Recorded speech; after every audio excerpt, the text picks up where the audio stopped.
Hey guys, John Fitzen here. Well, you want to know why my business is so much different from everybody? Well, for one thing, look how I dress. How many guys you know running around in kilts, big ass guns, got a 45, got one of my custom knives here, I got one of my pecans, I have, God, let's see what else, little knives, I have a knife even for my cigars and everything right there. Look at that little thing. I do the penis cut on my cigars. Best damn cut there is. Jewelry. We do jewelry. Look, majority of stuff that we do. You know, big torque, belt buckle, you know, all the stuff. God, man, I have this little thing. Pretty cool. I carry all sorts of weapons. I'm never going to be a victim. But what in my shop, one of the things why I'm so different. Come here, honey. Come here. Come here. This is why I'm different. I have a girl that's into guns, into knives, and she knows her shit, and she's not scared of anything. Then I got one of the best cameramen in the whole world that can shoot, knows airsoft and all that. Matt. Thanks, love. And so that makes me different. Plus, look at the stuff that I have. I'm going to show you some stuff that will just blow your mind. This knife right here, this is around $3 grand. Kudu horn, this is red stag, white brass fittings. Look at this beautiful thing. And this is sandmai steel. This is sandwiched. This thing, feel that, Matt. Now tell me how heavy that is. That's not that heavy at all. Yeah, it's way the grind is. Plus, I have some special stuff. I can go blade to blade with the guy, come up there and hook him, bend him, take him in the weak side, back cut him. This is a full fighting guard that actually Jim Bowie developed, and this is a copy of his original knife, this guard right here.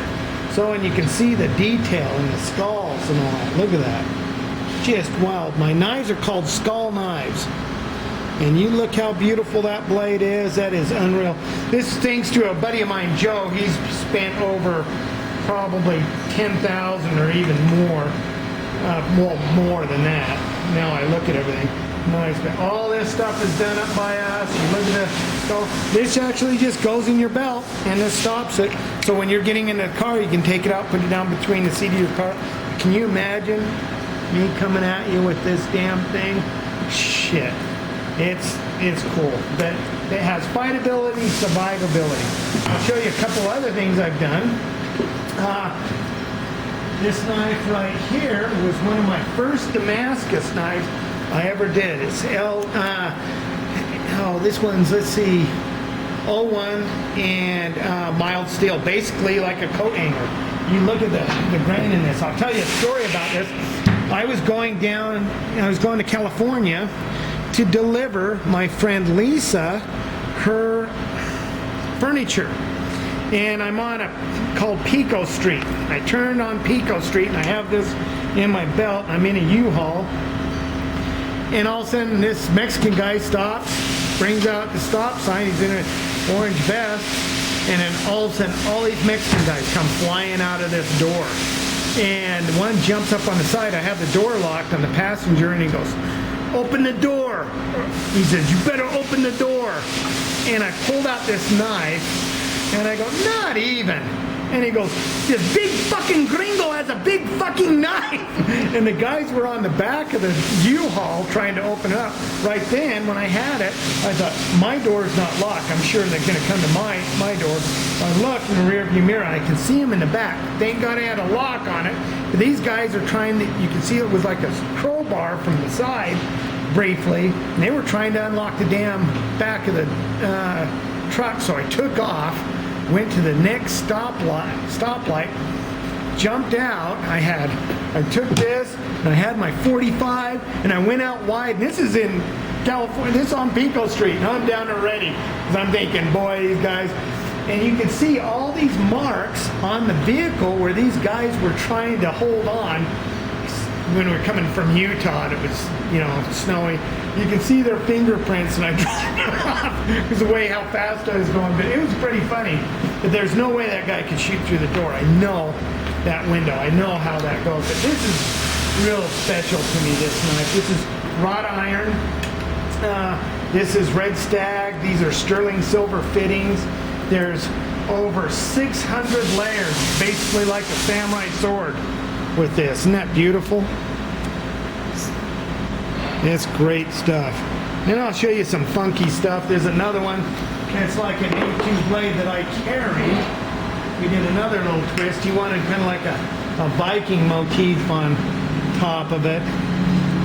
And with the more Bowie guard, Jim's Bowie, this is an A2 blade. This is really fast. So we did that, and you can see how we did up the sheaths. Isn't that beautiful? We can do some real wild stuff, and I'll show you another one that's really cool. He wanted something. He goes, John, I want a knuckle duster. He wanted a D-guard at first. Came up with this. This is one of my bulldogs, but we did the brass knuckles. Look at that. Isn't that fucking bitchin'? Shit, man. And you know, this has dual things. I mean, you can tenderize meat with this. But we also have a corsada up here. I can grab your blade. You know, I can actually grab you in here too. But this thing is just like boom, right in your face. And I can come in and hit. I can slice. I can stab. This thing's a mean ass piece. It's cool. That's really cool. So I do some real wild stuff. And then I got a little utility knife that I did. You know, this is another one. I'm carrying one of the utility knives right now on my side, but this is Joe's. This is buffalo hide. Isn't that cool? And you can take this and just twist it in your hand like that. And it has a little skull. All my knives have a skull someplace. I'll show you a sword that I did that's really cool. Come on over here. Or Rocky, you want to grab me that sword? And let me pull that up out. Yeah, there you go. There you go. You want to answer that for me here? This sword is A2. Isn't that gorgeous? Did that up in a 14-inch long handle. And you can see how fancy the guard is and all the other stuff. This is a real nice piece. And this will outcut original samurai. The A2 just kicks butt. It's just really nice. And you can see how the saya is done up. We do all sorts, and he just kind of tells me what he wants, and I go to a different level. And I got a buddy of mine named Dave Soderquist. He does stuff for Disney, and we kind of get together. I used to do castings. I used to do carvings and all the other stuff, but all the stuff that I got going in my life, I kind of push it off onto Dave. Dave really makes me happy, and we do some really neat stuff together. This is what I'm just doing. This is almost a copy of Jim Bowie's original knife, but he originally had, I think it was either oak, and it could have been ironwood. This is from the Moore Bowie, and he had serrations along here. The guy didn't want it, and this is actually elephant ivory, and you can see how nice this is turning out. I haven't done a final edge, haven't put it all together yet, but beautiful, beautiful piece. And like I said, all these fittings are from the Moore Bowie that Jim Bowie actually had, and he died in the Alamo. And the old story is there's a guy named Musso says, oh no, I have them. Bullshit. This came, it's even proven that this guy that was in Santa Anna's group that attacked the Alamo, and he was like a private or something. When they attacked the Alamo, they got him. They put all the guys up that survived, and they shot them. Then they put them in a fire and burned their asses. And this private kicked this knife out and had it. He went to work for the Moore family in 1890 or something like that, and he owed the Moore family X amount of money. He says, hey, if I pay you off, I'll give you Jim Bowie's original knife. Okay. They gave him the knife, and it says J. Bowie on one side, he's done it just like this, and it had on the back over here on the other side of the blade, that'd be right there, the mark for James Black. But this thing was the the way these little steps is to catch a knife. It's like a fork. And you grab into the blade. So if the blade comes up over here, it holds onto it. Yeah, there's one right here. If it's a dagger, it can slip up in here. There's a lot of neat things with this knife, and the majority of knife makers don't get a clue. They're knife whores. They get into the magazines, they make what everybody else wants. I don't make what everybody else wants. I make quality. You can go out and fight the Mongol hordes with this damn thing. And my knives, you fight the devil himself and kill him. Guaranteed. But anyway, I do guns. This is one of my Cerbus that I've done up. I did this rail. This shroud's really cool. Put the rail on it. Put a different grip on it. This is a mean-ass little piece. And what I did. And it's cool. This is for sweeping my house. And it does one hell of a job. I have a laser on it. And I got a pants light. And it's cool. So, but we do all sorts of stuff. Some of the stuff I got online right now to do, it's just, I got a knife that's going to stop a guy at 20 feet, and I can just cut him up, and I can blind the guy. Some weapons we're doing with a guy. We've been helping him. He's doing an auto to where the damn thing. You see how that goes back like that? It doesn't go back, it goes forward. Unreal. And if we can make that work, it's going to be cooler than shit. And these guys really know their shit on that. So anyway, but we're doing some neat things. I got one hell of a crew with me. And so, sorry, most of my shit like this has all been gone. I mean, guys come down, they'll pick them up and it's gone. Then I have Irish fighting sticks, the way these work. This is actually taken kind of from a Vulcan.